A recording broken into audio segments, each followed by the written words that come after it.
مساء الخير.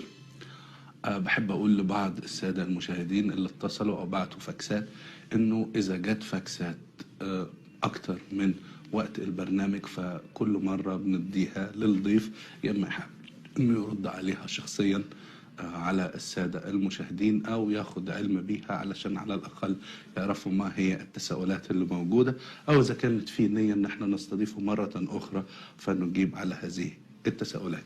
النقطة الثانية إن بالنسبة لنهاية البرنامج زي حلقة امبارح مع الأستاذ تركي السديري، عايز أقول لكم إنه البرنامج أو البروجرام هو كمبيوترايزد، يعني بداية الحلقة ثم الفقرات الإعلانية اللي فيها ثم قفلة البرنامج دي توقيتاتها مظبوطة بالكمبيوتر، يعني مش احنا اللي بنزود الوقت او بننقصه.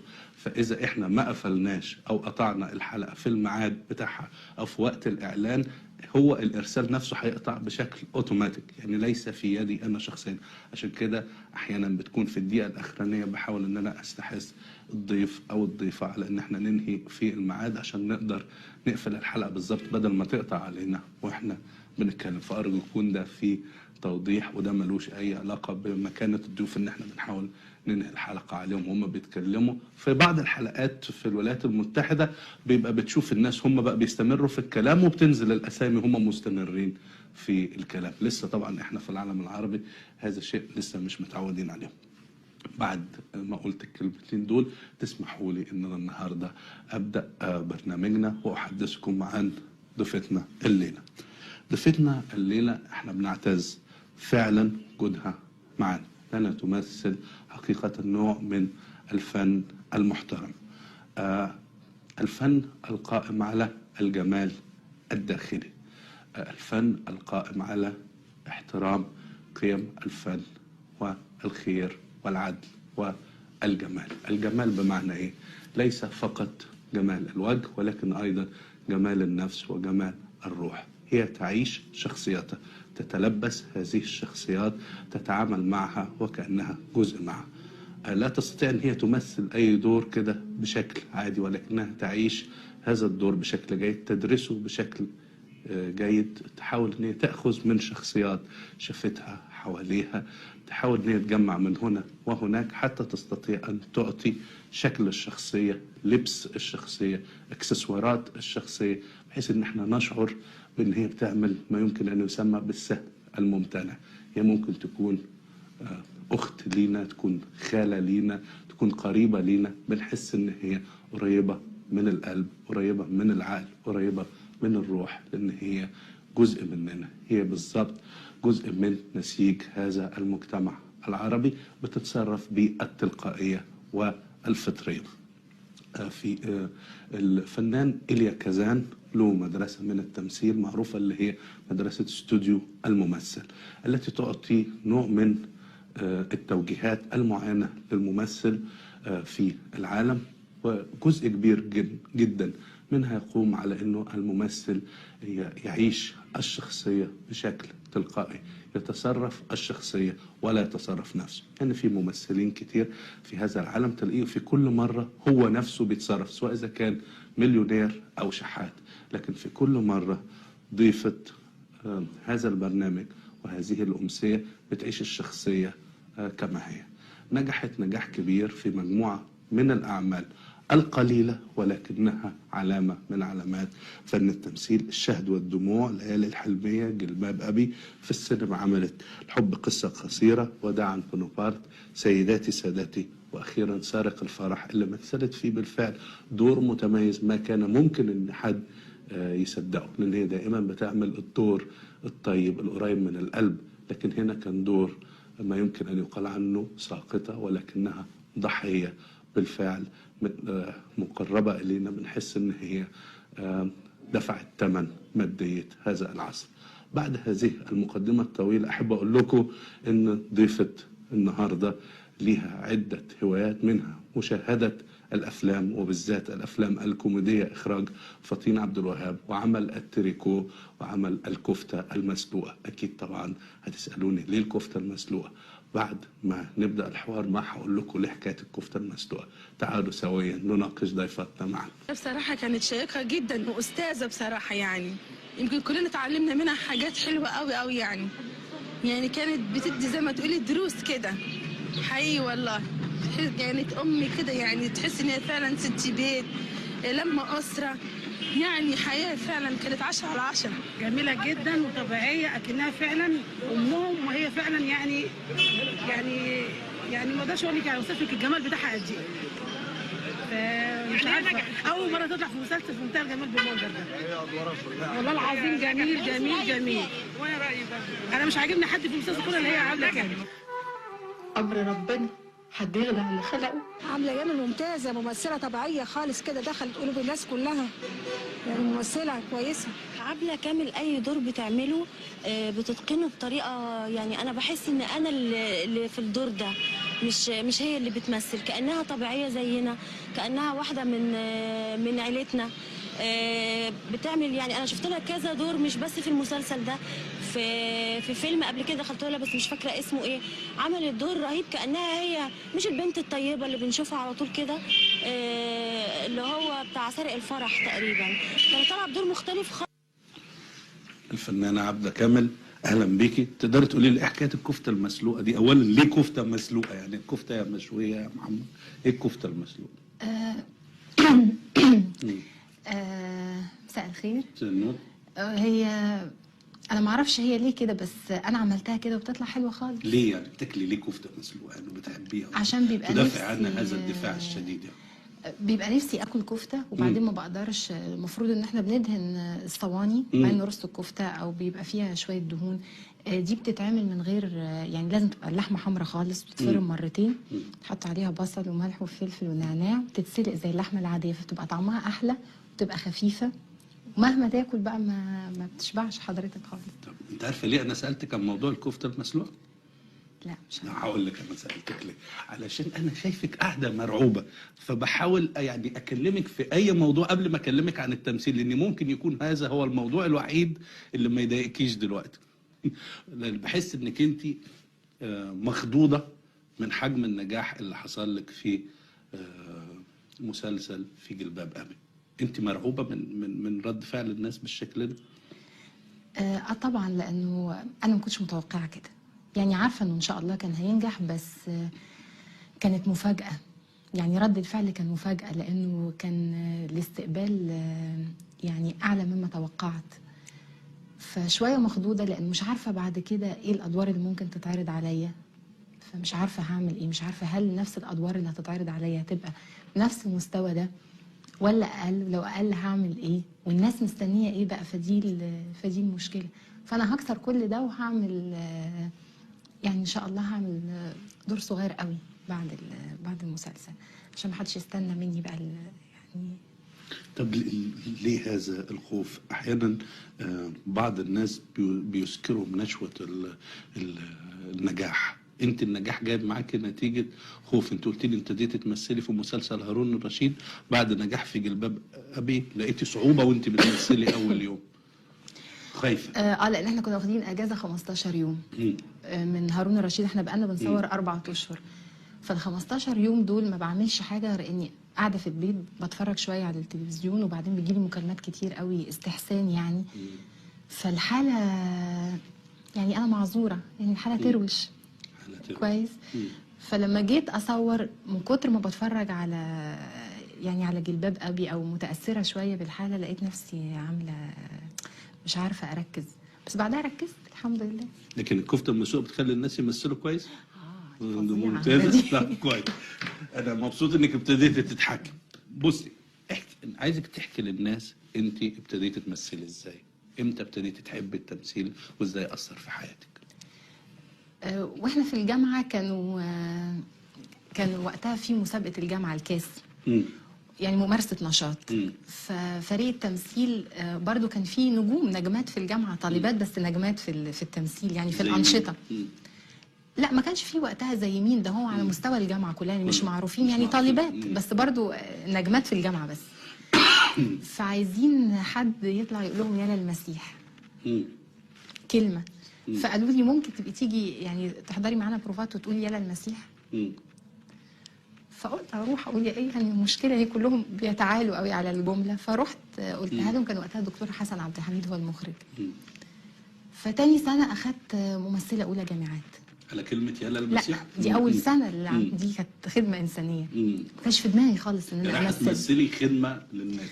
يعني جدعانه صحاب مع بعض ونشاط. ده كان سنه كام؟ سنه كام في الجامعه يعني؟ ده افتكر كان لا يعني كان سنه اولى، سنه ثانيه، سنه ثالثه؟ لا وانا في اولى. وانت في اولى؟ وانا في اولى بعد كده بقيت يعني تاني سنه اخدت ممثله اولى جامعات وتوالت بقى. طب حد علمك؟ لا ما اعرفش يعني ما اعرفش ازاي حد علمني. لا هو حصل بعد كده انه عملنا عرض تبع مجموعه، كنا عاملين مجموعه ورشه يعني ورشه عمل مسرحي. وكان معانا حسن الجريتلي، ده كان لسه راجع من فرنسا ومخرج. فكنا حوالي 3 4 كده، وده كان زي الهواه ده واحنا في الجامعه. فشاف العرض الاستاذ يوسف شاهين، فاشتغلت معاه في الوداع يا بونابرت ده وانا طالبه، وعملت الشهد والدموع. فطبعا انا محظوظه لما اول بدايه احترافي تبقى مع الاستاذ يوسف شاهين ومع الاستاذ اسماعيل عبد الحافظ. فدي حاجه. يوسف شاهين عمل معاك ايه؟ اهم حاجه اثر فيها فيك ايه؟ كنت انا شويه متاثره بالجامعه انه احنا لازم او بمعنى اصح بالمسرح يعني لازم يبقى الصوت عالي شويه ويبقى فيه يعني ابقى القي يعني ابقى القاء. فقال لا انا مش عايزه تمثيل. يعني المفروض ان عشان تبقى ممثل كويس ما تمثلش، الناس ما تحسش انك بتمثل، اللي هي السطر اللي فضل في دماغك دايما على طول ومشيتي عليه. بالظبط.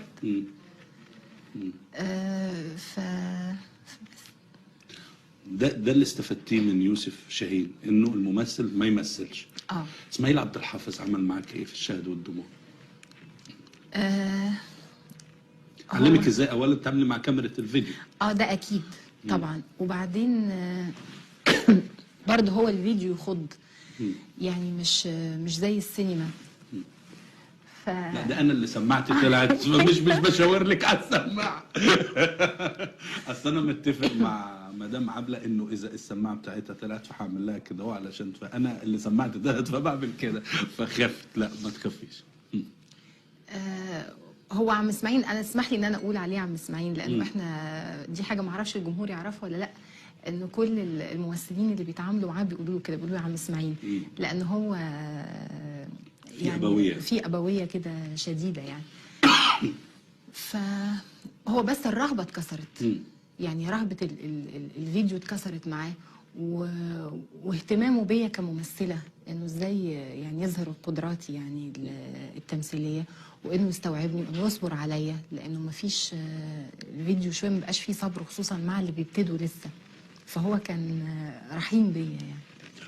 انت ده كله ابتديتي تمثلي من خلال ما يمكن ان يسمى بقنوات التمثيل الشرعيه، واحده بتمثل الناس بتعجب بيها.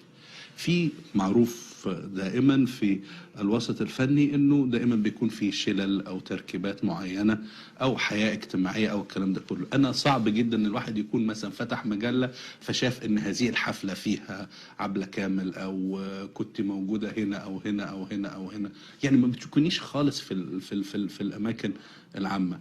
هل ده النظام الحياه اللي انت اخترتيه لنفسك؟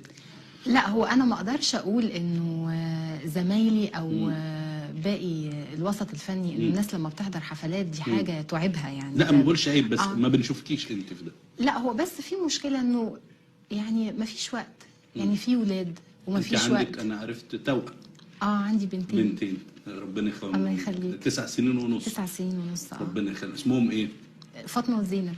فاطمه وزينب. طب ليه اخترتي اسمين يعني عربيين؟ تلاقي الناس اليومين دول بيسموا اسامي سالي وحاجات كده. ما هو انا ماليش بقى فانيا وهانيا والحاجات دي مالكيش والحاجات دي.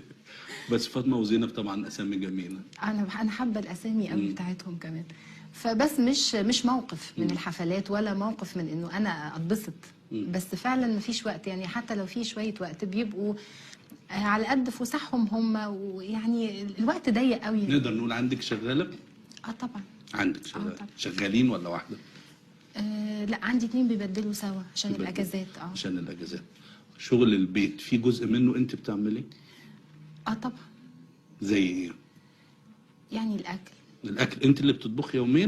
بس بيبقى فيه مساعدات، لا مش يوميا يعني. لا، ما فيش امرأة عاملة بتطبخ يوميا يعني. أنا أشك في الحكاية دي يعني. بنحط في الثلاجة وبعد كده نبقى أو ساعات يوم ويوم، أو ساعات أحيانا كل يوم. فمسؤولية الطبيخ عليك. شوية. إيه كمان بتعملي في البيت؟ ويعني الترويق كده يعني العادي يعني. الواحد طول ما هو قاعد في البيت ضايق عينه راحة كده وراحة كده، لازم في حاجات طول الوقت الطبيعي يعني. طب المذاكرة بالنسبة للأولاد؟ لا، أنا ماليش يعني ماليش قوي في حكاية المذاكرة، غير إن أنا أنظم الوقت وأراقب. لكن مذاكرة يعني أقعد أذاكر ده لا. بس طب بتحاولي ازاي تنظمي حياتك ما بين الشغل والبيت والكلام ده كله؟ بس كنت بتقولي ان وقتك ضيق فعلا. لا، هو مش ضيق قوي، بمعنى انه انا ما بعملش عملين في وقت واحد. الا لو حصل مره زي ما كان ليالي الحلميه والمال والبنون دخلوا في بعض في وقت واحد. لكن انا دايما باخد فترات اجازات يعني بين الاعمال وبين بعضها.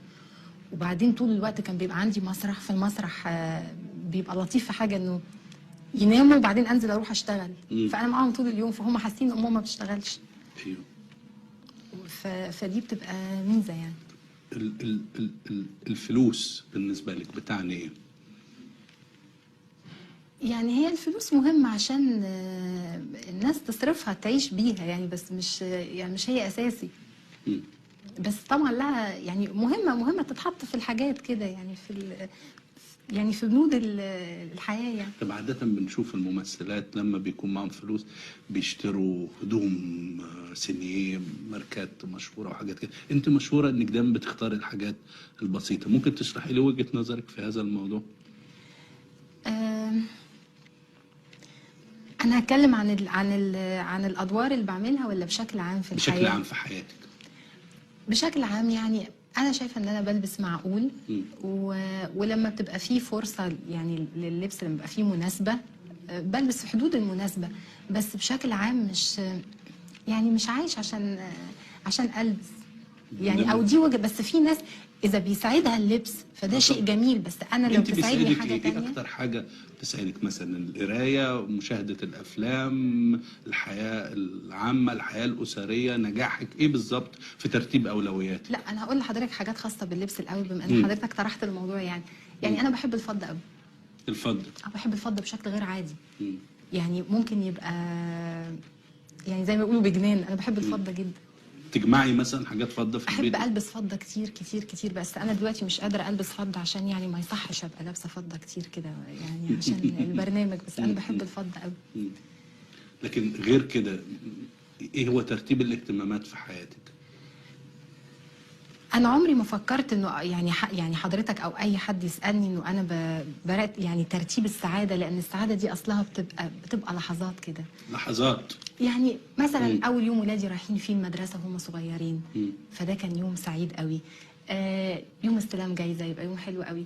يوم واحده صاحبتي انا بحبها قوي بقالي كتير ما شفتهاش فشفتها، فيبقى يوم جميل قوي. جميل. دلوقتي نيجي للاستراحه الاولى. بنقول للساده المشاهدين اللي يحبوا يشاركونا في هذا الحوار يطلبونا على نمرنا 37294 575339 او فاكس البرنامج 5757016. اهلا بكم مره اخرى. نعود ونلتقي بضيفتنا اليوم الفنانه عبلة كامل. استاذه عبلة، انا كنت عرفت ان حضرتك زودتي وزنك 17 كيلو مخصوص علشان دور في جلباب ابي، عشان تباني كده زي السيدات الشعبيات اللي هم من الطبقه الشعبيه اللي هي كانت دور زوجة الاستاذ نور الشريف. فعلا عملت كده؟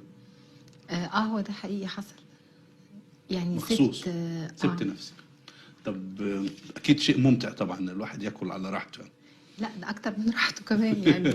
لانه ما كانش هينفع اعمله وانا بحجمي كده يعني. كان لازم ابقى مليانه. عشان كده دلوقتي كنت بتاكلي الكفته المسلوقه عشان تخسي بعد زياده الوزن اللي حصل؟ لا، انا دلوقتي بثبت بقى وزني، لانه انا قعدت 7 شهور عشان انزل 17 كيلو اللي انا كنت زيادة. وتخنت ال 17 في قد ايه؟ تخنتهم في يمكن 4 شهور. مدام عبلة، حضرتك في فيلم سارق الفرح عملت دور يمكن غير معتاد على المشاهد انه يشوفك فيه. اولا ازاي قبلتي الدور؟ كان تحدي يعني بالنسبه لك؟ لا انا كنت خايفه اعمل الدور. وبعدين الاستاذ داوود عبد السيد المخرج، ده من المخرجين اللي انا بحترمهم جدا وبقدرهم، وكان نفسي اشتغل معاه من زمان، وصديق عزيز يعني. بس اللي حصل انه انا كنت خايفه انه الدور يبقى فيه مشاهد حسيه. يعني انا مش هعرف اعملها. دور ساخطه غلبانه بتتعايش على الظروف دي طبعا. بالظبط. فده طبعا دور مش معتاد الناس ان تشوفك فيه. وكنت هفشل يعني لو كنت عملته، يعني ما كنتش هعمله كويس يعني. فتفهمنا ان هو يبقى شويه نخليه مش تقليدي كويس. وهو الاستاذ داوود حاول كمان معايا في السكه دي، فالحمد لله نجحنا انه ما يبقاش تقليدي وما يبقاش فيه يعني اي مشاهد حسيه، على اعتبار انه هي يعني هي معروف انها بتشتغل كده. احنا مش بالضروره بقى مش هنستفيد حاجه لما نشوفها وهي بتمارس المهنه. يعني ما فيش اي فايده ممكن من ممارسه المهنه يعني على المشاهد. خليني اسالك على اللي اتعلمتيه من العمل في مسرح الاستاذ محمد صبحي، مسرحيه وجهه نظر. ماذا اضاف اليك هذا النوع من العمل المسرحي؟ هو طبعا وجهه نظر انا استفدت منها جدا، لانه ابسط حاجه استفدتها لما 5 سنين بقف قدام الجمهور، وجمهور مختلف كل يوم بيتغير لمده 5 سنين.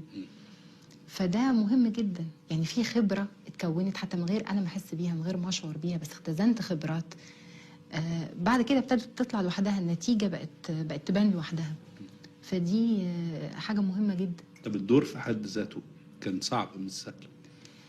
انا حبيت الدور فما حسيتش اذا كان صعب ولا سهل. وبعدين انا كنت قبل كده اشتغلت، كان برضو من تاليف لمين الرملي، كان عفريت لكل مواطن، فمتعوده على كتاباته، فما كانش فيه مشكله. العفريت انا شايفك خايفه قوي من حكايه التليفونات. فاحنا عندنا على فكره مشاهدين والله طيبين، يعني ما بيمسكوش الضيف ويعملوا فيه اي حاجه. فاستاذنك انه العفريت اللي هو المشاهدين يبتدوا يكلموكي.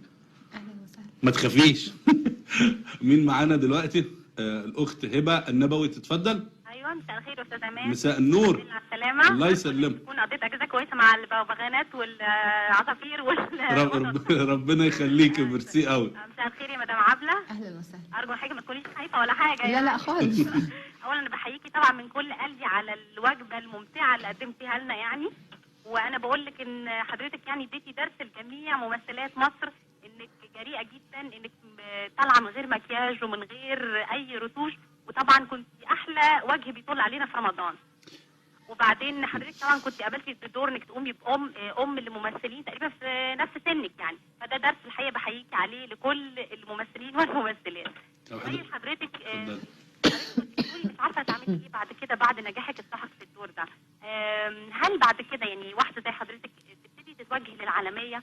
هل ايه اللي ممكن الخطوات اللي تعمليها؟ هل حضرتك عندك وكيل اعمال في مؤسسه بتقف مثلا ورا ممثله زي حضرتك؟ فلو هتفكري في الموضوع ده هتبقى خطواتك ايه؟ شكرا اخت هبه. جدا شكرا اخت هبه. هو طبعا انا بس هصحح معلومه لحضرتك هنا. اي بصي لي يعني. بص لحضرتك.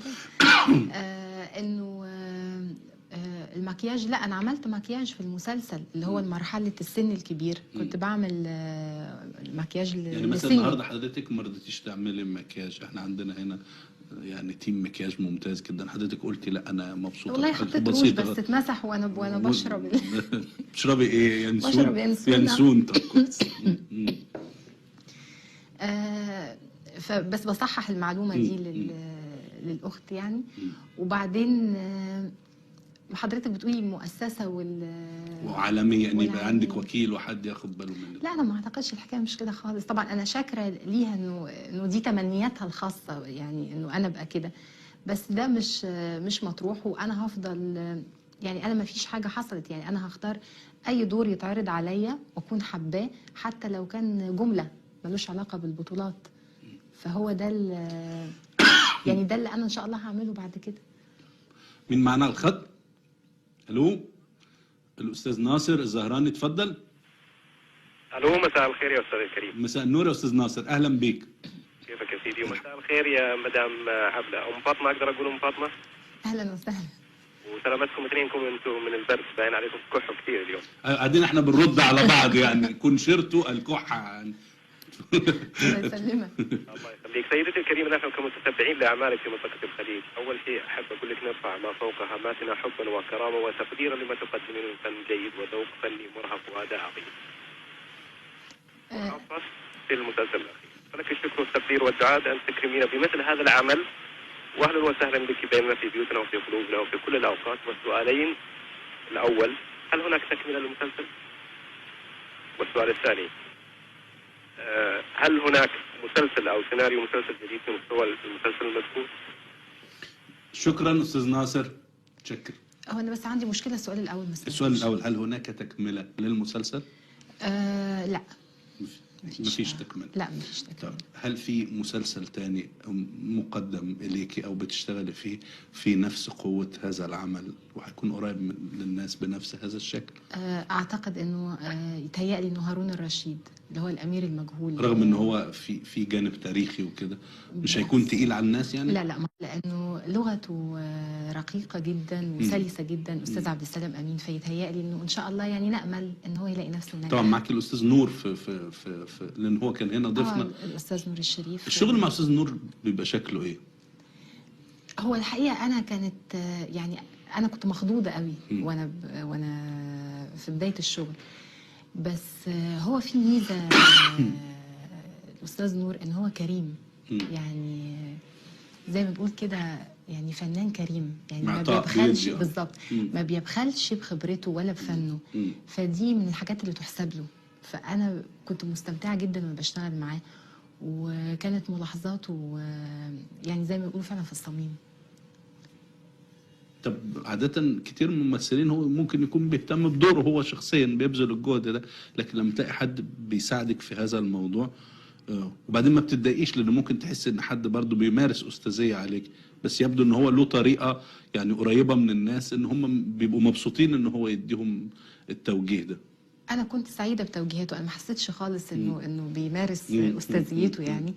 وبعدين هو كمان في ميزة إن هو ما بيبخلش بأي ملحوظة حتى الكومبارس، يعني فدي حاجة تحسب له. مين معنا على الخط دلوقتي؟ الأستاذ محمد عثمان، اتفضل. مساء الخير. مساء النور. في حديث مع الفنانة الكبيرة شويكار، بيسألوها مين اللي هي امتداد ليكي في الكوميديا في مصر، فقالت لهم الفنانة عبلة. بس أنا شايف إن كل أدوارها جد، يعني ما شفتهاش في أدوار كوميديان أبدا، يعني تتحسب لها كل الأدوار هي جد جدا، يعني أدوارها كلها جد. طب على العموم نسألها رأيها في هذا الموضوع. شكرا أستاذ محمد. هو المفروض إنه أنا عملت يعني أكتر من مسرحية كوميدي، منها وجهة نظر، الحادثة، وجع الدماغ، عفريت لكل مواطن، حتى مسلسل لن أعيش في جلباب أبي. أنا ما أعتقدش إنه شخصية كانت يعني كانت جافة، بس يعني ده لو رأي حضرتك أنا مش عارفة. شخصية لن أعيش في جلباب أبي حضرتك كونتيها إزاي؟ يعني إزاي جمعتي أولا المشي، الكلام، طريقة نطق بعض الكلمات، لما تقولي انت المفروض ان الطبقات الشعبيه ما بيقولوش انت، بيقولوا انتش، يعني انت خدتي كل مواصفات الشخصيه. هذه الشخصيه يمكن شفتيها في مناطق كتيره حواليكي في حياتك. هو عادة بس أنا في حاجة كنت عايزة أقولها. كنت أنا سعيدة قوي بالكلام اللي الأستاذ قاله، اللي قالته الأستاذة شويكار، لأنه ده شرف كبير بس بسجل ده يعني، ومن فنانة عظيمة زيها. الجزئية بقى اللي حضرتك بتتكلم عليها، إنه زي الحاجات دي اتجمعت في شخصية فاطمة. هو عادة الممثل بيختزن الناس من غير ما يشعر، وفي وقت التمثيل الحاجات بتبتدي تطلع لوحدها، او لما بيجيله سيناريو وبيلاقي دور شبه الحاجات، هي في تفاعلات كده بتحصل، تلاقي الدور ابتدى يلقاله سكه يتكون يعني. فدي خبرات ناس احنا قابلناهم، خبرات ناس قابلتي شفتي طول الوقت يعني. فبتاخدي هنا طريقه ماشيه من هنا، بتاخدي هنا طريقه كلام من شخص تاني، بتاخدي طريقه تعبير من شخص ثالث، وبتجمعي ده كله مع بعض، بس من غير قرار. يعني مش بقرار، مش بيحصل التجميع بقرار. في ممثلين بيتجمعوا بقرار بس بيقول انا عايز اكون مثلا زي فلان. ده ممكن يبقى في الاخر خالص، ده حاجات بتبقى خاصه بالشكل، يعني باللبس، بالشكل، يعني المظهر الخارجي. يعني مثلا شفت الغوايش الكتيرة يوم الفرح، الفستان اللي انت اخترتيه في الفرح الاولاني فرح فعلا بتاع الناس بتقال عنهم الاثرياء الجدد، النوفوريش، صحيح معاه فلوس، يمكن القماش يكون غالي بس في فساد ذوق. ده حقيقي، بس هو انا برضو عشان انا ما بحبش ادعي لنفسي حاجه انا ما كنتش فيها لوحدي، يعني انه في جندي مجهول في العمل اللي هو المخرج المنفذ الاستاذه رباب حسين. دي ما كانتش بتفوتها هفوه. فتفاصيل التفاصيل لانه انا برضو شويه ساعات ممكن في حاجات تقع مني، يعني انا لازم تبقى في عين شايفاني. لا ده انا اللي السماعه خرجت من ودني مش السماعه بتاعتك. ايوه. فهي كانت الحاجات دي كانت بتاخد بالها منها قوي يعني. طيب مين معنا على الخط؟ الاخت هيمه، اتفضلي. الو. اهلا يا اخت هيمه، اتفضلي. الخير. مساء النور. كيف الصحه سيد عماد؟ وكل عام وانتم بخير. وحضرتك بصحه وسلامه. الله يسلمك. ممكن بالله اذا سمحت اتفضلي. عبله. اتفضلي. والله ما بعرف. اول شيء كل عام وانت بخير. بالصحه والسلامه. وان شاء الله عيد عليكي بالصحه والسلامه. احنا وانتم ان شاء الله. وبحب اقول لك انه يعني بصراحه يمكن اكثر مسلسل في رمضان او ديورنج ذا يير هاي العام كله كان من احلى المسلسلات، وشدنا كثير لعملك اللي عملتيه، وما بعرف اقول لك غير انه بتستاهلي تعظيم سلام على اول المصريين، وكثير كان دورك حلو، وحركتي مشاعر المشاهد بانك انت بكل حلقه كنت بتبكي فيها، بتبكي كثير من الناس اللي كانوا يشاهدوا هالمسلسل.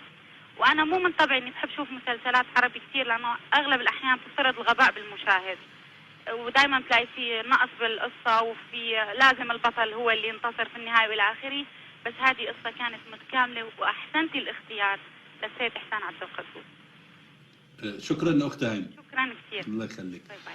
بالنسبه للدموع، في طبعا عده طرق، في ناس بيعيطوا من خلال بيحطوا قطره مش عارف ايه، جليسرين، حاجات كده اهو، وفي ناس بيحطوا يمسكوا دخان السيجاره عشان يخلوا عينيهم بتدمع والكلام ده كله. انت حينما تبكي في هذه الموسيقى كنت بتبكي ازاي؟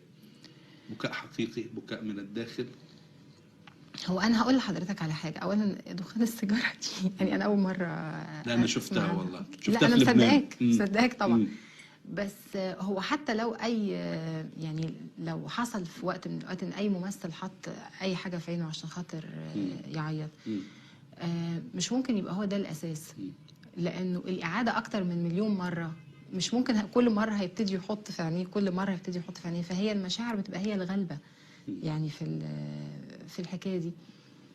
وهو بيبقى استحضار حاله، يعني استحضار حاله، يعني تعيشي حاله بس هو في الفيديو سهل، لكن في السينما بيبقى صعب لانه تقطيع المشهد اكتر من. طب لما بتعيشي حاله البكاء بتشعري بعديها بانك تعبانه ولا بتستريح، بتفك عن نفسك؟ يعني بتقول انا نازله عيط لي النهارده في مشهدين اريح نفسي شويه. لا والله انا هقول لحضرتك على حاجه. هو اول المشهد ما بيخلص خلاص بتكوني خرجت من لا يعني خلاص، يعني بنتكلم بقى، بنشوف هنعمل ايه في الدنيا، المشهد اللي بعده ايه، خلاص. المشهد اللي بعده. مين معنا؟ الاخ سعود البراق، اتفضل. ايوه اخ سعود، اهلا بيك. مرحبا. مرحبا يا اخي. اهلا استاذ عماد. اهلا بيك. مدام عبله، اولا احب احييك على الدور في مسلسل لا نعيش في جلباب ابي. حقيقه يعني كان دور قدمتيه بكل طبيعيه، يعني كنت طبيعيه جدا في المسلسل. متشكره خالص. اولا عندي سؤال. يعني كان فيه مسلسل اسمه لن امشي طريق الامس. هذا المسلسل ضم عناصر عربيه، منهم الاستاذ حسين عبد الرضا من الكويت، والاستاذ عمر الحريري من مصر، والاستاذ متصل بالله. يعني ما ادري، هل المسلسلات اعتقد انها جدا حلوه، يعني تجمع عناصر عربيه وتظهر يعني تنافس بينهم، او ما اعرف شلون. يعني انت سؤالي انه هل عندك نيه مثلا في الاشتراك في مسلسل مثل هذا، او عرض عليك شيء زي كذا؟ شكرا اخي سعود. هو انا ما اتعرضش عليا مسلسلات فيها مشتركه من عده دول عربيه، بس طبعا لو ده اتعرض عليا ده يشرفني، لو الدور يناسبني ده انا يعني حقيقي ده يبقى شيء ممتع جدا. معانا الاخت نوف، اتفضلي. الو، اهلا يا اخت نوف، اتفضلي. مساء النور، اهلا بيك. صراحة هنيك كثير على برنامجك الرائع. الله يخليكي، كتر الف خيرك. لانه هو البرنامج الوحيد اللي نتابعه في الاوربت باستمرار. لا ان شاء الله، وفي برامج كتير احسن منه كمان تعجبك باذن الله. ممكن الفنانة عبلة؟ اتفضلي. كل عام وانت بخير. انت بالصحة والسلامة. كيفك فنانة عبلة؟ الحمد لله كويس. صراحة انا هنيك كثير على فنك الراقي وعلى تلقائيتك وطبيعتك. انا متشكرة لحضرتك خالص، وان شاء الله ده يفضل رأيك على طول. حضرتك عندك سؤال تحبي تسأليه للسيدة عبلة؟ ايه اتفضلي. واعرف ايش اعمالها الجديدة. حاضر. تحبي تسأليه في حاجة تانية؟ ايه صراحة لانها هي صراحة نادر ممثلات زيها. ما طيب. احس انها تمثل، احس اني اشوف واحدة طبيعية قدامي. طيب. شكرا يا اخت نوف. السؤال الاول بس ما هي اعمالك الجديدة؟ حضرتك قلتي هارون الرشيد، في حاجة تانية غير لا هارون الرشيد؟ لسه. سواء سينما معروضة عليكي او لا مسرح لسه. او اي حاجة؟ ما فيش حاجة خالص معروضة دلوقتي. طيب مين معانا تاني على الخط؟ طيب لسه تمت معالجة مشكلة أستاذ عبد الشكور، حد كلمه أو عبد المعين بيتم معالجتها ماذا؟ طب أرجوكم طمنوني هنا في السماعة إن المشكلة يعني حد كلمه وإن هو يعني دلوقتي كل الأمور تمام. أستاذ فيليكس مستمر في الكلام معه، طيب كله تمام. طيب أنا كنت عايز أسأل حضرتك على نقطة مهمة جدا. هل أنت مش خايفة على نفسك إنه كتر هذا الإطراء وكتر مشاعر الجماهير اللي ممكن تعمل لك نوع من عدم التوازن النفسي؟ مش دي حاجة بتصيب بعض الناس؟ مش خايفة على نفسك من ده؟ هي حاجة تخوف طبعا، بس زي ما قلت لحضرتك قبل كده انه يعني انا ما افتكرش ان في حاجة ممكن تحصل لي جامدة، يعني لانه انا مقررة انه حجم الدور بالنسبة لي مش مهم. المهم انه دور ابقى حباه ويبقى متميز، يعني على مستوى الكتابة وعلى مستوى الناس اللي انا بتعامل معاهم في العمل الفني نفسه، فهو ده الاساس. فما عنديش طموحات ممكن تخليني ممكن اصاب باي خلل ما يعني. هنا في فاكس طويل لحضرتك. ألف تحية وسلام من أرض المملكة العربية السعودية، فنانة عبلة، نعبر لك عن فائق إعجابنا وأدائك الرائع. وبعدين بنفضل ماشيين إن دخول قلوب الناس لا يكون بالمكياج والتكلف في المظهر والأداء أو بعشرات عمليات التجميل والترميم التي يقومون بها، فما أجمل التلقائية والبساطة. كويس، ده جميل. جينا بقى ليس كذلك فنانتنا الغالية، فأنت وسام على صدر الفن المصري ومثل يجب أن يحتذى به، نهى ومجد ودعاء. سؤال بسيط للفنانة عبلة، ما رأيك في الوسط الفني، الفنانات خاصة، وما يجري فيه هذه الأيام ومدى احتكاكها واختلاطها بالوسط الفني؟ هو بس أنا هصحح معلومة لنهى واخواتها، يعني انه انا مش ضد المكياج، لانه ده اداه مهمه جدا من ادوات الممثل ما يقدرش يستغنى عنه. انا ضد المكياج اللي مش في المكان الصحيح. يعني ما ينفعش ابقى قايمه من النوم وعامله حاجات في وشي، ما ينفعش ابقى خارجه من الحمام والحاجات، يعني ما ينفعش ده. بس المكياج مش بس للتحليه، وحتى لو كان للتحليه ومفروض ان الدور تبقى الممثله حلوه او عامله مكياج، فلازم تعمل مكياج. ده ممكن يبقى تكبير، ممكن يبقى جروح، ممكن يبقى اي حاجه تانية، وانا مش ضده على الاطلاق. بس في حياتي انا الشخصيه انا ما بحبش استعمل مسحيق، دي حاجه خاصه بيا يعني. هما بيسالوني سؤال، بيقولوا لي ايه رايك في الوسط الفني؟ انا عايزه اقول لهم انه انا الناس اللي انا اتعاملت معاهم في الوسط الفني، الفنانين اللي انا اتعاملت معاهم في الوسط الفني، انا رايي ان هم من احسن الناس اللي انا اتعاملت معاهم، وانه انا ماليش اي اعتراضات، لانه يعني دول ناس بيبذلوا مجهود لاسعاد الاخرين، يعني لاسعاد الجمهور، ومجهود لو يعرف المتفرج قد ايه الممثل اللي قدامه، اللي هو ممكن بزرار كده يروح مغير المحطة، لو يعرف المجهود اللي هو بيعمله عشان يساعده، يتهيألي يعني كان هتبقى فيها حاجة جميلة يعني. بس هو في مشكلة خاصة بالوسط الفني، انه اقل حاجة صغيرة قد كده بتبقى كبيرة. يعني وسائل الاعلام ما بتفوت لهمش اي حاجة، مع العلم انه فئات كتيرة جدا في المجتمع بيصدر منها يعني سلوكيات في منتهى البشاعة ومحدش يعرف عنهم حاجة.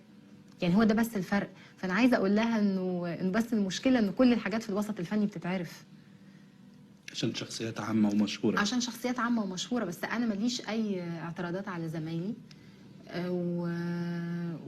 ومش أنا اللي أقيم زمايلي يعني، لو تسمحي. الأخت نشوى عبد الفتاح، اتفضلي. مساء الخير يا استاذ عماد. مساء النور. ازي حضرتك؟ الحمد لله. ان شاء الله تكون قضيت اجازه سعيده. والله ممتازه، نحمد ربنا. الحمد لله. اول حاجه ببدي اعجابي بالبرنامج بتاع حضرتك. شاكر جدا. يعني حضرتك يعني ليك ذوق فعلا في اختيار الضيوف بتوعك. شكرا. يعني كمان ببدي اعجابي باللقاء اللي عملته حضرتك مع الفنانه رجاء بالمليح. شكرا. يعني وده اللي قد ايه ان الفنان لازم يكون مثقف ولازم يكون اخلاق عاليه. وعايز اكلم اتفضلي اتفضلي. مساء الخير يا استاذ عبله. اهلا وسهلا. ازي حضرتك؟ ازي حضرتك؟ كل سنه وانت طيبه. وحضرتك طيبه. مش لاقيه كلام اعبر بيه قد ايه اعجابي بيكي. دي اول حاجه. وان شاء الله دايما تفضلي دايما كده صوره مشرقه قدامنا. وعايزه اسال حضرتك يعني انت امتى بالظبط ابتداتي التمثيل؟ سنه كام؟ حاجه و80، بس انا مش فاكره كام و80. يمكن من 9 سنين او من 10 سنين. على كل حال متهيألي في الحدود دي. التوفيق دايما، وده بيحسسني ان لسه الفن المصري بخير، وان ممكن يطلع اجيال ذات قيمه زي حضرتك. انا متشكره ليكي خالص. مع السلامه. شكرا اخت نشوى. معنا الاخت هيا، اتفضلي. مساء الخير مدام عبله. مساء النور. كنت ابغى اقول لك يعني انت رغم المسلسل قد ما هو فظيع يعني غريب انك بتستحي كل هالخجل. هي المفروض يكون عندك ثقة كبيرة يعني قوية كمان. هي فظيع. هو فظيع بمعناه حلو يعني.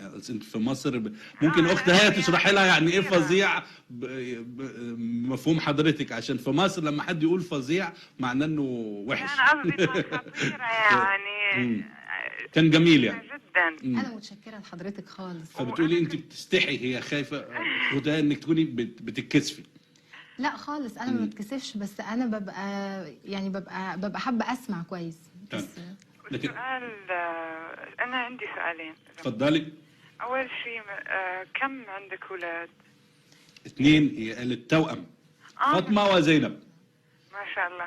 طب بدي اسالك عن فيلم، مش عارفه اذا هو اخر شيء، انا ما شفته الصراحه بس بيقولوا عنه كتير حلو، سارق الفرح.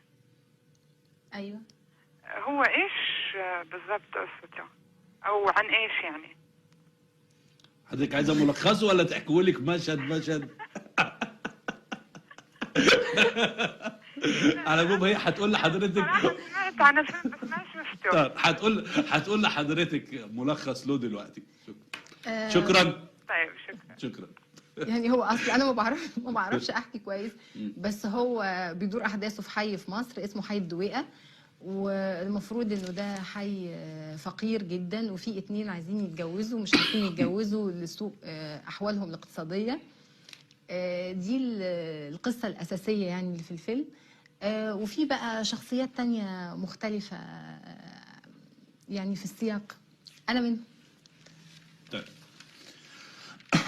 في فاكس هنا بيقول لك: ما هو السر في عدم اكتراثك بالمكياج وهذا يجعلك أكثر تميزا وجمالا، ولماذا أنت مرتبكة الآن مع العلم أنك من الممثلات الجريئات؟ أنا المكياج تهيألي إحنا جاوبنا عنه. وحكاية الارتباك أنا مش حاسة فعلا، أنا مش حاسة إن أنا مرتبكة. طب كويس. أنا شفت حضرتك في برنامج حديث المدينة مع أستاذ مفيد فوزي، حضرتك كنت مرتبكة ولا برضو كنت لا انا ما ببقاش يعني هو بس بيتاخد عني انطباع ان انا مرتبكه، بس انا مش مرتبكه. بتكوني بتركزي يعني في الكلام؟ يعني ممكن يبقى شويه بتدي هذا الانطباع. الاخت ايمان الغايش تتفضل. الو. اهلا يا اخت ايمان، تفضلي. الو. مساء الخير يا استاذ عماد. مساء النور، اهلا بيكي. مساء الخير يا مدام عبلة. اهلا وسهلا. انا يعني مصريه وفخوره ان حضرتك مصريه زيي. استاذه ايمان، الحقيقه احنا ممكن حضرتك تخلي حد يوطي التلفزيون لانه بيعمل ايكو في التسجيل دلوقتي؟ معلش انا اسفه. لا ولا يهمك ولا يهمك، عشان ما يضايقكيش بس وانت بتتكلمي. اتفضلي. اوكي ميرسي. مدام عبلة، انا طبعا بتكلم من دولة مش في مصر، وانا ليا اصحاب كتير من جنسيات تانية، وقد ايه ما تتصوريش انا يمكن اهلي مش موجودين هنا، بس كنت سعيدة جدا ان هم بيقولوا لي ان عبلة كامل مصرية زيك، وانها كنت حاسة ان يعني بيتكلموا عن اختي، وانا سعيدة جدا ومش هطول عليكم. وهقول لحضرتك سؤال، حضرتك متواضعة جدا، واحنا يعني عايزينك دايما، مش عارفة اقولك ايه، احنا سعداء بيكي ومع السلامة. أنا سعيدة بيكي جدا جدا جدا وكلامك مؤثر جدا جدا ومن أحلى الحاجات اللي أنا سمعتها يعني من فترة طويلة كلامك. لا شكرا أختي إيمان. أستاذ عبد، حضرتك متواضعة ولا بتحاولي تدي الانطباع إنك متواضعة؟ أنا مش عارفة أرد أقول إيه على حضرتك. أصل السؤال لازم بسأله لك. يعني مش عارفة، يعني أنا ولا أنت طبيعتك إيه؟ أنا ولا حاسة إن أنا متواضعة ولا حاسة إن أنا بحاول أعمل أو أدي انطباع التواضع، يعني مش يعني أنت نفسك أنت زي ما أنت كده. يعني تهيألي يعني من غير كاميرا، يعني أنا لو قابلتك في مثلا في شاي في أي مكان عام هتفضل عبلة كامل، هي عبلة كامل اللي بتكلمني دلوقتي. هتلاقيني كده، بس يمكن صوتي أعلى شوية. صوتك أعلى؟ يعني يا رب يعلى على نهاية البرنامج. مين معانا على الخط؟ الأخت رنا، اتفضلي. أنا كنت عايزة أهني مدام عبلة على جمال المسلسل لن أعيش في جلباب أبي، وعايزة أشكرها إن هي متعتنا بهذا المسلسل. بس عايزة أسألها سؤال، إني شعر بخجل وتواضع فظيع من حضرتك، فأنا عايزة أقول لحضرتك إن حياتك المفروض تبقي من أسعد الناس بعد نجاح هذا المسلسل، وخجلك ده المفروض يروح والفرحة تبان عليكي. طب هي على فكرة دلوقتي ابتدت تيجي دموع في عينيها، فلو اتكيتوا عليها شوية هتعيط، هي خلاص هتخلص مننا، فبس عشان تبقوا عارفين الوضع اللي احنا فيه دلوقتي. على العموم شكرا. على حضرتك تحبي تقولي لها سؤال أو حاجة؟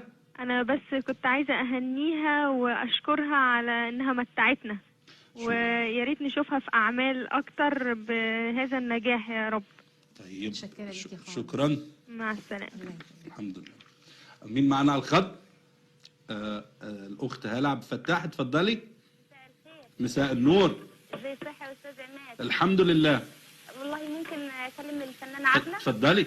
مساء الخير يا أستاذ عبلة. مساء النور. ازي صحتك؟ أهلا.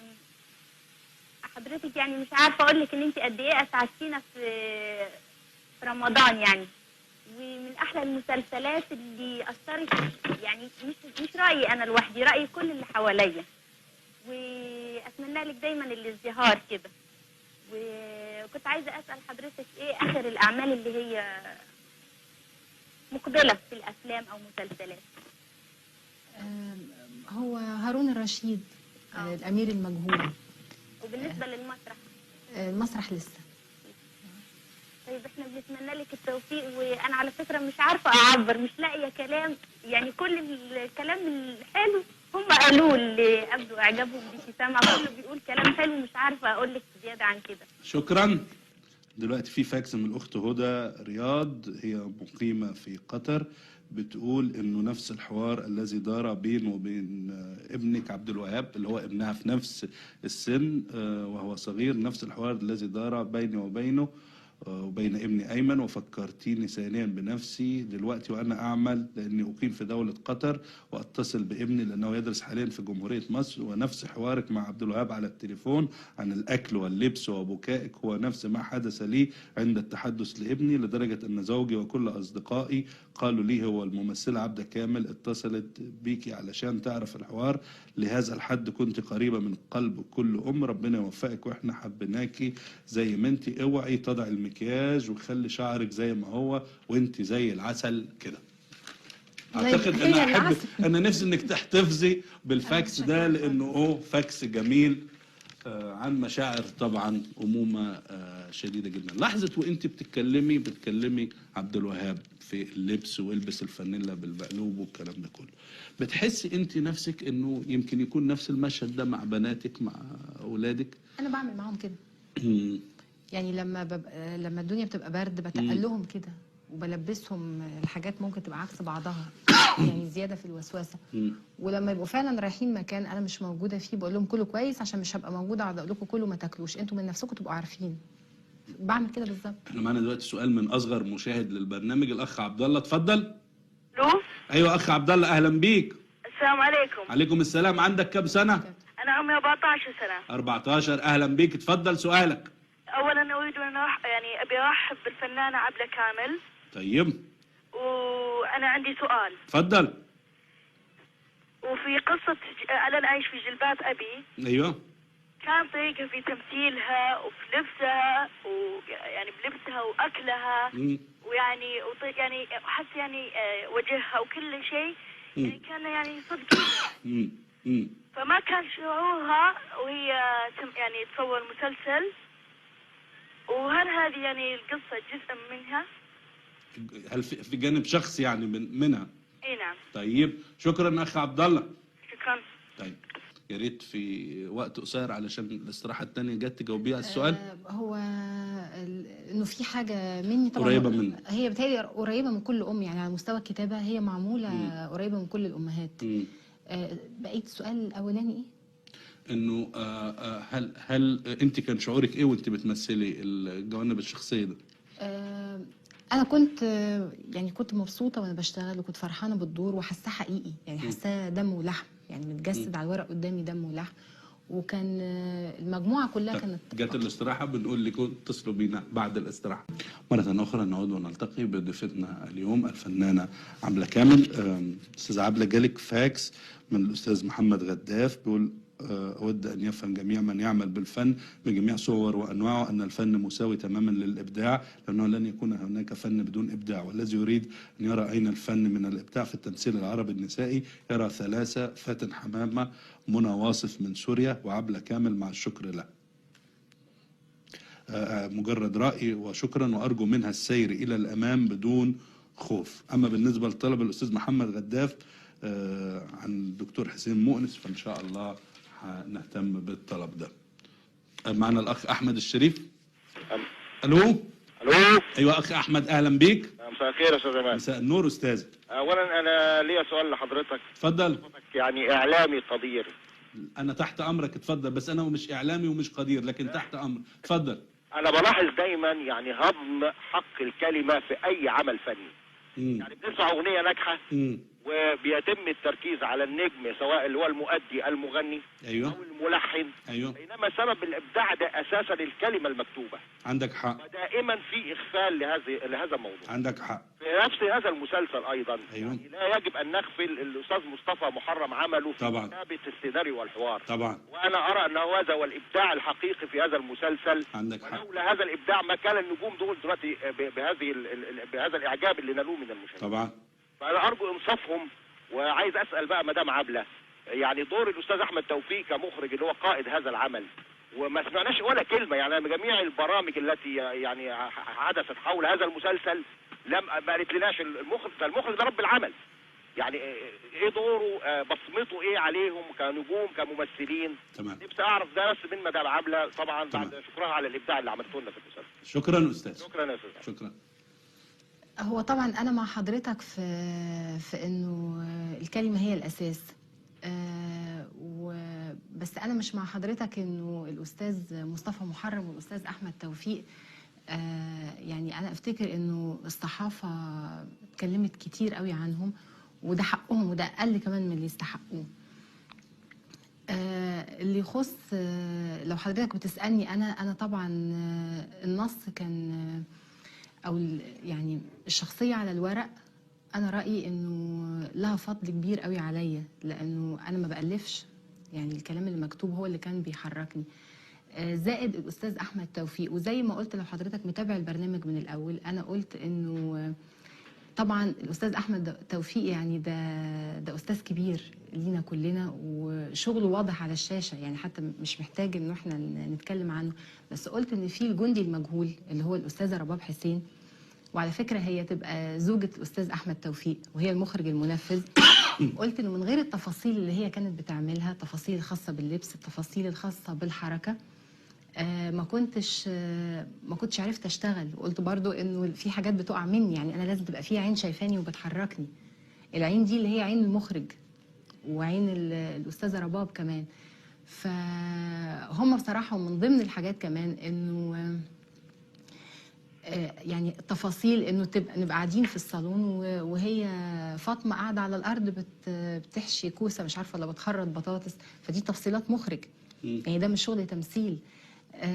حاجات خاصه بالحركه، حاجات خاصه يعني تقطيعات الكاميرا قد ايه كانت بتوصل مشاعر الممثل الصامته، لانه فترات الصمت عند الاستاذ احمد توفيق ده انا رايي الشخصي، بما ان حضرتك بتسالني، انا رايي ان هي من اروع الحاجات اللي في العمل، يعني اللي هي ردود الافعال الصامته.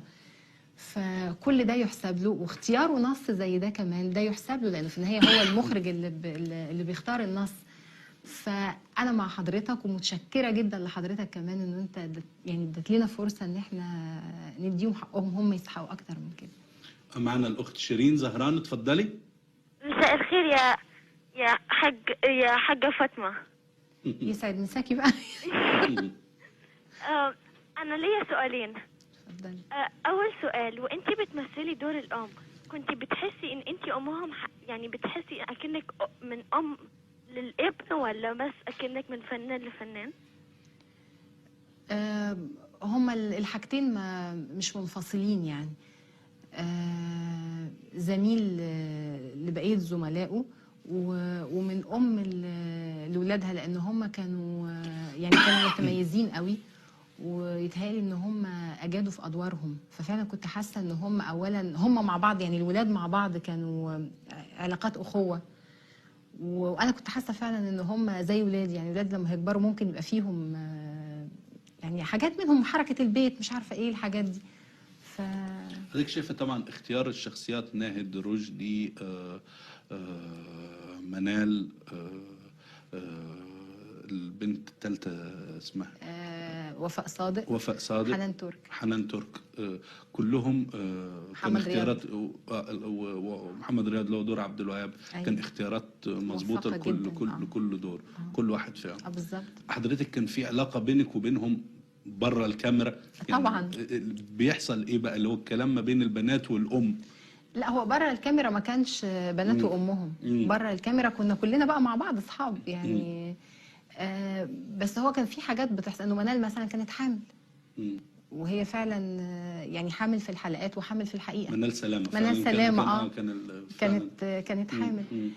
فكنا بنبقى خايفين عليها قوي، يعني نشربها لبن، مش عارفه نجيب لها كبده، مش عارفه، لانه كانت كبده، لازم كبده، لا عشان يبقى حديد. فده الكل كان كده. كنت بتمارسي امومه اهو معاها؟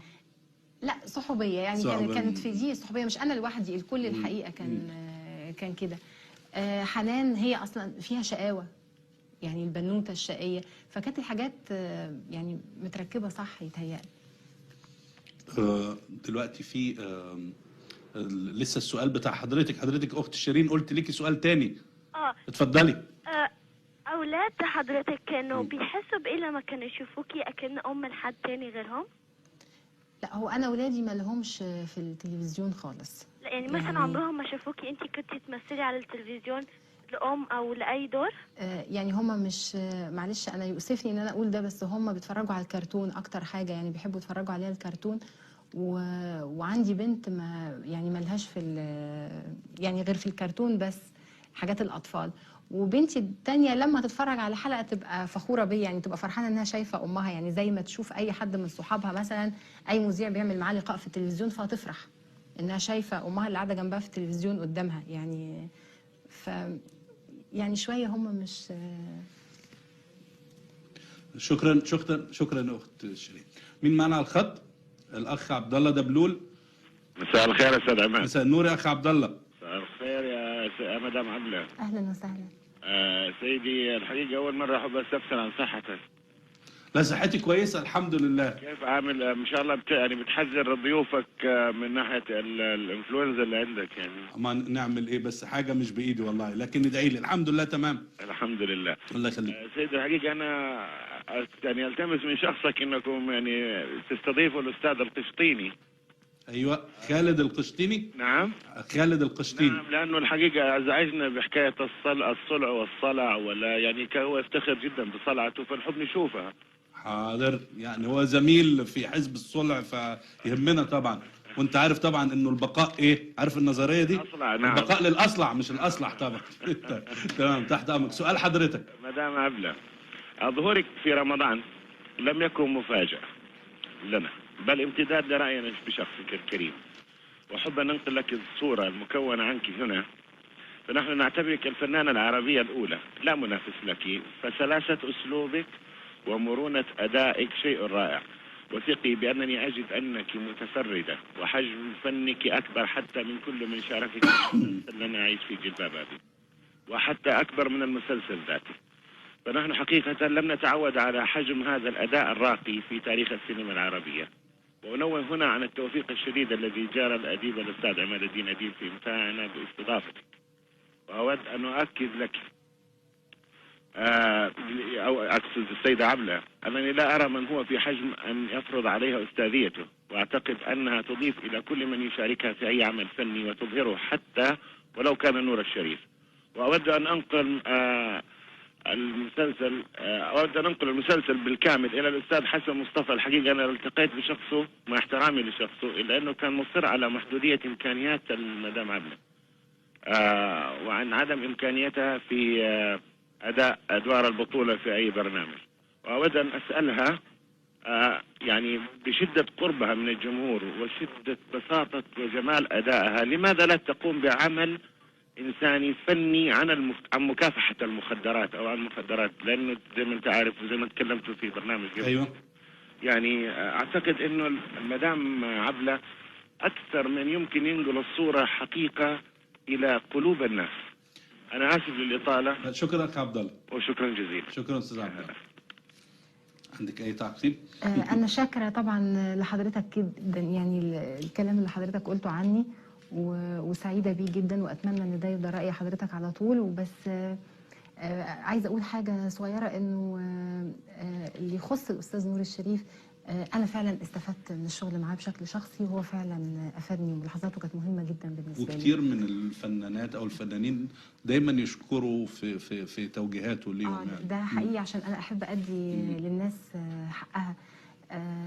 وبعدين في حاجة تانية كمان، حضرتك بتقول إنه عمل فني يبقى يعني عن المخدرات أو يعني يبقى مؤثر في الموضوع ده. هو بقت فيه مشكلة إنه إحنا بس يعني إحنا شوية عايزين، يعني أفلام المخدرات كترت قوي والكلام عنها كتر قوي لدرجة إنه أنا ساعات ببقى خايفة إنه جيل بحاله يبتدي يقلد الأفلام، يعني من كتر ما بقت موضة، وشباب بيبقوا في سن حضرتك عارفه طبعا. فبقت الحكايه انه اعمل زي دول ازاي، يعني يبقى دي يعني الشم ده بيبقى ايه مش عارفه الحبوب. ما كانش في مدخل جديد ممكن انه يساعد في القضيه. بالظبط يعني لازم تبقى حاجه مختلفه خالص، وما يبقاش اساسها المخدرات، لانه يعني خلاص يعني بقت فيها حاجه صعبه. بس انا معاك ان دي مشكله جامده، بس لازم تطرح بشكل مختلف. فلو ده حصل طبعا هبقى اول واحده ارحب انه انا اشتغل. بس احنا برضو عندنا مشكله حكايه انه المخدرات، فيبقى مليون فيلم عن المخدرات، الارهاب يبقى مليون فيلم عن الارهاب. فده شويه بيخلي الواحد يبقى. استاذ عبله، عندنا فاكسات كثيره، فبعد اذنك نجاوب عليها بسرعه. سؤالي للفنانه عبله كامل: هل هو اختيارها للادوار التي تقوم بها عن قناعه شخصيه ام انها مجرد للانتشار؟ اخوكم ركان العتيبي. للانتشار ام اقتناع؟ في كلمه. اقتناع. اقتناع. طيب، في هنا قصيده من الاخ ابو تركي: يا ابنة كامل، واعمل لك قصيده طلب مني ان انا نفسي اقراها لحضرتك. هي المشكله بس انه الفاكس جاي ضعيف، فانا خايف ان انا اعمل مشكله. فعلى العموم هي القصيده هي مهداه من الاخ ابو تركي لحضرتك، لكن الفاكس ضعيف فمش قادر اقراه بسبب ده. انا متشكره ليه مقدما. الله يخليك.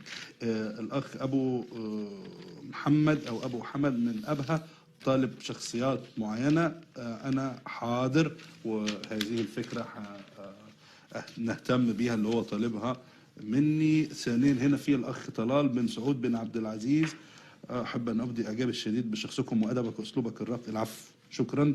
استاذنا في برنامج مثل لابد ان يكون عماد الدين اللي هو انا ضيفا على البرنامج يتحاور مع عشاقه الذين يتعلموا منه العشق مع ما كتب. لهذا هو طلب ان تكون انت ضيف على البرنامج على الهواء عموما. شكرا. طيب يا اخ طلال بن سعود بن عبد العزيز ال سعود، انا شاكر. فكره كويسه قوي. فكره كويسه جدا، بس هي ما ينفعش لسبب لانه انا مقدم البرنامج. ممكن في مره تانية في يوم من الايام وانا تحت امره وعند حسن ظنه، يعني اشكره على حسن ظنه فيا وعلى اهتمامه بهذه الفكره ان شاء الله. في تحياتي الى السيده عبله كامل التي احترمها جدا واكن لها كل المحبه، فهي فعلا ممثله طبيعيه جدا بعيده عن التصنع. اريد ان اسالها كيف استطاعت التخلص من 17 كيلو جرام؟ صبيحه من الرياض. سلامي الحار الى استاذنا. اهلا اهلا بالاخت صبيحه، متشكر جدا. ازاي قدرت تخسي 17 كيلو؟ لا، هو انا مش هينفع اقول لها لانه ده كان ريجيم مع دكتور، بس انا ممكن اقول لها على 3 حاجات بسرعه. انه ده ممكن يقللها كيلو في الشهر، بحد ادنى 8 كيلو في السنه، بحد اقصى 12 كيلو في السنه. ايه هو بقى؟ انه كوبايتين ميه الصبح على الريق اول ما تصحى. انه ما فيش سوائل غير بعد الاكل بساعه، تشرب سوائل زي ما هي عايزه قبل الاكل، بس اثناء الاكل او بعد الاكل بساعه تبتدي السوائل الثانيه. تعمل ميه سخنه الصبح ده؟ انا ما قلتش سخنه، انا قلت اي ميه عاديه، مش سخنه. اول ما تصحى اي حلويات او اي فاكهه تبقى بعد الاكل ب3 ساعات. ما ينفعش ناكل ونحلي زي العادات اللي عندنا، هو تنظيم عادات. 6 كيلو في الشهر، 8 كيلو في السنه، او 12 كيلو. ربنا يساعد يا رب. حبيبة الكل الفنانة القديرة عبلة كامل، باختصار شديد أعبر لك عن رأيي الشخصي ورأي كل من أعرفهم، وأتطرق معك الحديث عن أدوارك وصدقك في التعبير ومعاشرتها. واجتمعت الآراء على أنك سيدة التمثيل وأم كلثوم عصرك في التمثيل. نحبك جدا. أمل. احنا عايزين سؤال كده فيه هجوم ويخليها ترتبك والكلام ده كله. كل الأسئلة مؤيدة، مش معقول يعني. مش نلاحق. طب كله برضو على التليفون. ألو، الأخ أحمد سليمان، اتفضل. اهلا اخي احمد. اهلا وسهلا. ما عندكش سؤال قاسي للاستاذه عبله تهاجمها او اي حاجه؟ لا، هو مش قاسي قوي يعني. طب اتفضل. كان عندي سؤالين بس. هو في يعني افلام جديده بتعملها، والسؤال الثاني انا شفت لها فيلم اسمه مرسيدس، وكان فيه حلو جدا جدا، يعني يمكن الناس مش فاكراه قوي، بس انا يعني مش فاهم الفيلم، يعني شفته تقريبا 3-4 مرات. فانا عايز افهم بس يعني رؤيه الفيلم كانت عايزه ايه بالظبط. طيب، شكرا اخي احمد. شكرا. طيب، انا متشكره لحضرتك على المجامله. بس انا ممكن اتكلم عن دوري، انما اللي يخص الفيلم ده عايز وقت طويل، ويتهيألي المخرج يسري نصر الله ممكن في حلقه يبقى فيه استضافه ليه، فتقدر حضرتك تساله. هو دوري كانت مفروض راقصه مدربه رقص، عندها شلل اطفال، وعندها عفريت صغير بيجي يوشوشها الحاجات اللي هتحصل، فهي تسمع العفريت وتقول. هو ده كان الدور. دور بسيط خالص. مدربة رقص ومصابة بشلل الأطفال وعندها عفريت. ده سهل خالص، دور سهل جدا، أي حد يقدر يمثله طبعا. الأخ ناصر الزهراني مرة أخرى، اتفضل أخي ناصر، أؤمر. ألو. الله يمسيك بالخير وما يمر عليك عدو يا سيدي. الله يخليك، اتفضل. الحقيقة كان اقتراح الأمير طلال في مكانه، سواء كان في شخصك أو في شخص مسؤول تنفيذي في الأوربت، كمسؤول إقليمي يجي أمامنا ويجاوبنا على بعض حاضر. هذا من ناحيه، ناحيه ثانيه بالنسبه للاخت الكريمه ام زينب المره هذه. ايوه. ايش الحاجه اللي ممكن تستثمرها طالما السيده تحب الجماهير بالشكل هذا في اعمال خيريه او اعمال اجتماعيه، يعني تنزل للساحه للعمل. هذا من ناحيه، هذا سؤال. السؤال الثاني، شخصيه عبد الغفور، انا قرات قبل كذا سنه انه الشخصيه هذه حقيقيه وانها موجوده كانت، فهل التقت بالشخص او التقت بزوجته او تعرف شيء عن الموضوع؟ حتى انت استاذ اديب اذا كان تقدر تجاوبنا اذا ما كان عندها فكره هي. السؤال الاول، يعني السؤال الاول موجوده. ايوه، السؤال الاول هو بيسال هل كيف تستثمرين يعني مثلا انت نجحتي هذا النجاح، كيف يمكن ان هذا النجاح وهذه الشعبيه اللي الناس بتحبها لو في عمل خيري، لو في اعلان عن مثلا مرضى اطفال السرطان، اي حاجه ممكن ان هي توظفي هذا النجاح الى خدمه المجتمع، عمل له علاقه بخدمه المجتمع. طبعا انا متشكره لحضرتك انه حضرتك لفتت نظري لحاجه زي دي، بس بالتاكيد لو انا اتعرض عليا يعني اي شيء خاص بخدمه المجتمع انا مش هرفض، في حدود اللي اقدر عليه، في حدود طاقتي. الحاجه الثانيه انه حضرتك بتقول لي هل انا شفت زوجة عبد الغفور؟ هو انه هو كان سمع انه الشخصيه دي اصلا شخصيه حقيقيه، فنمرة واحد هل هي حقيقيه ولا لا، واذا كانت حقيقيه فهل التقيتي بزوجة عبد الغفور وخدتي منها بعض انا حدود معلوماتي انه او يعني انا ما اتقالش في شكرا اخي ناصر. العفو يا سيدي، شكرا جزيلا للمدام. قصه الاستاذ الراحل احسان عبد القدوس ما كانش مطروح فيها ان دي شخصيه حقيقيه. الحاجه الثانيه انه انا مش يعني انا ما حصلش ان انا شفت النوعيه دي بالتحديد، بس زي ما قلت لحضرتك يعني حاول المخرج بقدر الامكان ومدام رباب بالتحديد يعني وهي بتعاوني انه احنا نعمل حاجه مش تقليديه. طب اقول لحضرتك انا معلوماتي المحدوده عن هذا الموضوع لانها كانت الحمد لله علاقتي طيبه بالمرحوم استاذ احسان عبد القدوس. هو جمع مجموعه، يعني هو عبد الغفور مش شخصيه واحده حقيقيه، هو مجموعه من الشخصيات من تجار وكاله البلح. استاذ احسان اصلا من سكان الزمالك، لكن بس مش قصه حقيقيه. لا يعني مش حاجه واحده، يعني هي ايه، يمكن بدايته ده شخصيه، جوازه ده شخصيه، عياله دي شخصيه، يعني هو عاش مجتمع وكاله البلح واختزلهم وكلهم وضعهم في شخصيه واحده. مين معنا على الخط؟ استاذ اسامه اتفضل. اهلا وسهلا. مساء الخير وللفنان عبلة كامل. مساء النور، اهلا بيك. السؤال هو حاجه طريفه هقول لك هي الان. اتفضل. بتقول تبغى سؤال يحرج الفنان عبلة كامل ويربكها وينرفزها ومش عارف ايه. ايوه. من يستطيع ان يربك فنانه قديره مثل هذه؟ احترمت الجمهور واحترمت فنها، بالتالي الجمهور بيحترمها وبيحترم، يكفي ظهورها الليله. ظهورها بكل بساطه فنانه طلعت تتناقش مع الجمهور. لا مكياج صارخ، لا ملابس صارخه، فنانه بتناقش فنها، بتناقش ما يعرف اقول لك. اشكرك على هذا الاختيار الرائع والمعنى في قلب الشاعر، وشكرا جزيلا. شكرا استاذ. معانا الاستاذ احمد حسن فتاحي، اتفضل. مساء الخير. مساء النور. يا مصلحه استاذ عماد. ازيك استاذ احمد؟ الله يسلمك. بقالنا كتير ما سمعناش صوتك في البرنامج. انا سعيد جدا بهذا اللقاء الطيب اليوم. الله يخليك. بدي اسال مدام عبلة الحقيقه، من امتى بتحب الفضه؟ انا جدتي كانت بتحب الفضه قوي، ولما توفت فكانوا بيختاروا بقى حاجات، فانا فاكره ان انا من ساعتها لقطت كام حاجه كده، ومن ساعتها وانا بقت الحكايه في دماغي جامده من زمان، يعني من وانا في المدرسه وانا بحب الفضه، بحب البسها يعني احطها على جسمي. طب اقدر اعرف ليه سؤال حضرتك؟ سؤال عملت لنا مشكله دلوقتي بالنسبه للذهب، لانك انت بتروج للذهب. استاذ جوهرجي. طب فدلوقتي يعني الاستاذه عبلة تقدر تروج للفضه بقوه، يعني المبيعات دلوقتي ركزت على الفضه مش على الذهب دلوقتي. يبدو لي لو جربت المجوهرات هتغير رايها شويه عن الفضه بقى. طب كويس، خليها هي مبسوطه كده، الست بسيطه وما وصلتش للحاجات القويه دي. لا بس الحال اللي زي دي حيتجه الجمهور كله ناحيه الفضه بقى. طيب ان شاء الله خير. احنا سعداء جدا بهذا اللقاء. حضرتك شفت المسلسل يا استاذ احمد؟ والله انا شفت بعض منه، انت عارف، بس انا طلبت دلوقتي حيكون فيديو ان شاء الله. طيب. وحتفرج عليه جدا، وانا جدا يعني معجب بادائها وايضا بشخصيتها المتواضعه المنطقيه المعقوله المثقفه ايضا. الله يخليك، شكرا استاذ. طيب مع السلامه. مع السلامه. طيب مين تاني معانا على الخط؟ الاخ ابو تركي عايز يقول قصيده، اتفضل. مرحبا استاذ عماد. اهلا اخ ابو تركي، ازاي صحتك؟ الله يخليك ويبارك فيك. مساء الخير مدام عبله. الله يخليك.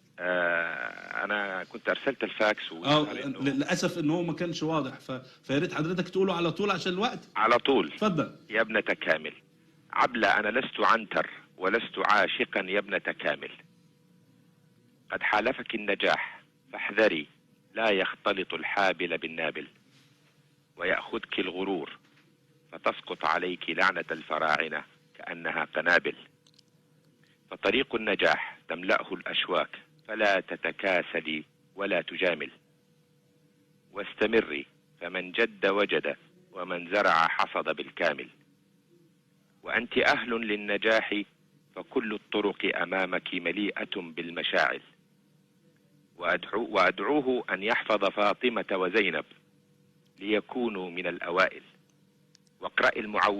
واقرأي المعوذتين واسأل المولى فهو من يجيب السائل. أرجو أنه يعني أسمع تعليقك. شكرا يا أبو تركي. جميعا. شكرا يا أبو تركي. متشكرة شكرا. الله يبارك فيك. شكرا.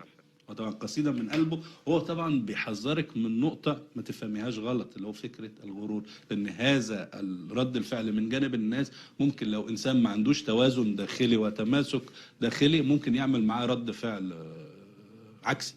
أنا موافقة على يعني أنت مدركة خطورة ده، خطورة الوضع اللي أنت فيه النهارده. خصوصا لما تبقى مفاجأة. يعني طبعا. مين؟ الأخت نهلة، اتفضلي. مساء الخير أستاذ عماد. مساء النور يا أخت نهلة. شكرا لك على البرنامج الرائع. احنا اللي شاكرين. وعلى هالضيفة الرائعة. الله يخليك، اتفضلي. كل سنة وانت طيبة يا أستاذ عبلة. وحضرتك بالصحة والسلامة. يا رائعة. حقيقي ماني عارفة ايش اقول لك، بس اقول فعلا مشاعرك وانفعالاتك قدام الشاشة ما تجسد تمثيلك بس. يعني أنا ملاحظة من يوم ما بدأ البرنامج وانت انفعالاتك أثرت فينا احنا وانت ما بتمثلي. فما اقدر اقول لك انك رائعه، اكثر من رائعه، ويا ريت في زيك بس اثنين كفايه. سؤالي لك يا سيدتي الفاضله، شبهوكي بفاتن حمامه، بس انا على قد معلوماتي المتواضعه انه استاذه فاتن حمامه جسدت ادوار الحب. هل انت قادره على تجسيد هذا النوع من المشاهد؟ شكرا يا اخت نهله. شكرا. طبعا انا متشكره لحضرتك انه حضرتك بتقولي انه انا شبهوني بسيده الشاشه العربيه فاتن حمامه، وده شرف طبعا انا ما اقدرش ادعيه لنفسي، لانه احنا اتولدنا لقينا خالاتنا وعماتنا وقرايبنا فاتن حمامه، السيده فاتن حمامه بالنسبه لهم نموذج. فانا شاكره لحضرتك جدا. حضرتك بتقولي انه السيده فاتن حمامه كانت بتجسد ادوار الحب، وهل انا قادره باختصار على تقدري ما تقدريش؟ انا جسدت فعلا ادوار الحب يعني. معانا السيده اسعاد يونس. الو. ايوه استاذه اسعاد، ازاي انت شايفه عملت ايه واتهلعت وخافت وحاجات كده لما عرفت ان انت ازيك؟ اتفضلي على طول عشان قدامك دقيقتين. انا هسألها سؤال مستفز. اتفضلي. ازاي تعملي كده يا عبله؟ ده معقول اللي انت بتعمليه؟ استفزت؟ لا لسه ما استفزت. سؤال حضرتك اتفضلي. هي ما عندهاش حاجه ترتبك منها، لانها النموذج الجديد من الفنان اللي المفروض المجموعه الكتيره الجديده اللي طالعه تمشي وراها، لان دي واحده واخده فنها بجد وعاملاه نوع من الدراسه ونوع من العباده ونوع من الاهتمام. ما عندهاش بقى شغلانه انها تقعد تعمل مكياج وتدلدل حلقان وتعمل سيره غريبه عن نفسها وتجري ورا الاشاعات وتعمل حاجات.